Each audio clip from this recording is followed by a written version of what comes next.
We begin as an egg and a sperm, male and female, walking together and creating life. They didn't explain that to us.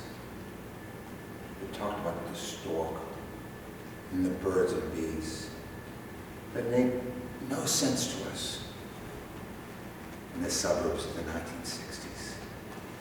My friends and I stripped naked the Ken and Barbie dolls. They provided no answer. And at the age of 10, I had this dream of three-dimensional smoothness, rolling over and over and over and over and over, like the greatest pleasure I've ever had. And it went up, spread out to my body, and I woke up, and there was something wet here. I looked, and I said, something happened. There was no one to ask. Although the Boy Scout handbook had a small section of nocturnal emissions. But that didn't solve the mystery. And it wasn't solved until one day my friend Chucky and I were walking through the Blue Hills, south of Boston. We stumbled on a collection of moldy magazines, water-swollen Playboys, turgid novels with faded pages.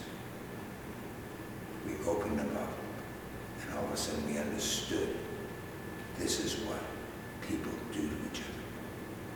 Women and women, man and man, man and woman. Being 10 years old, we knew more than anybody else on the South Shore about sex.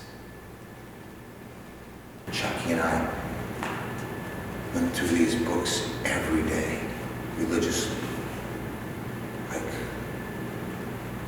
hermit priests trying to discover the answers. And years and years go on, and all of a sudden we sit there, and they open up the Combat Zone in Boston. In the Combat Zone, there was porno theaters, stroke books, XXX magazine shops, and everything became open to us, and we were enlightened yet again. This is what taught us about sex. Maybe it's not sex the way you're supposed to have it, but it was sex the way we saw it. And it was a revolution. No one talked about this. And over the years, I read a lot of books like that, especially one called The Itch, which came out in 1967 by Stephen Hammer. It had everything. Every act of sex was explained. And I must have read page 84 and 85 1,000 times. In the years that went by, I ended up coming to New York, and I would haunt Times Square. In the 70s, it was a pit of sin. Porno theaters, stroke books, everything. Little peep shows, women dancing in front of you.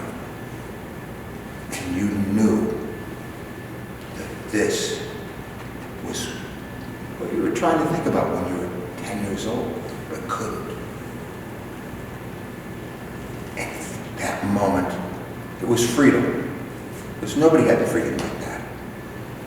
Pornography, like the ancient cavemen, they did these paintings, but somewhere in those caves, in the back, of the very far back regions of the cavern, like a porno book stuffed under a bed, it's caveman porno. It's the first art anybody ever did. Probably, but they've never discovered it. But to this day, I still love pornography, but in 1990s, it was all shut down. The right wing decided pornography is not great. And all the theaters and all the books were gone. replaced by video, and replaced by the internet. The people fast forwarding. There was no stories, nothing left to the imagination.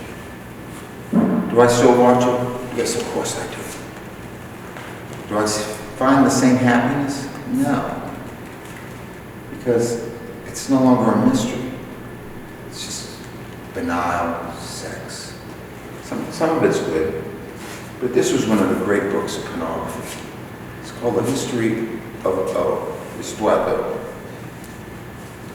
I'm going to read a small bit from it, just to show you what reading does, as opposed to viewing.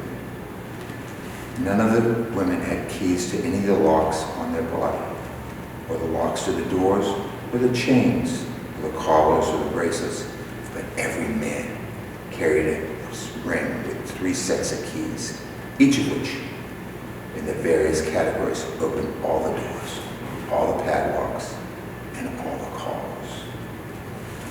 And that's what we talk about when we talk about pornography. The greatness of the written word.